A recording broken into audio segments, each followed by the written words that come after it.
Isulat sa paraang kabit-kabit ang mga pangungusap na may tamang laki at layo sa isa't isa. Isulat ito sa kwaderno.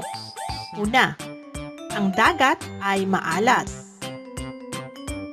Kalawa, ang isla ay maganda. Ikatlo, walang pasok sa paaralan.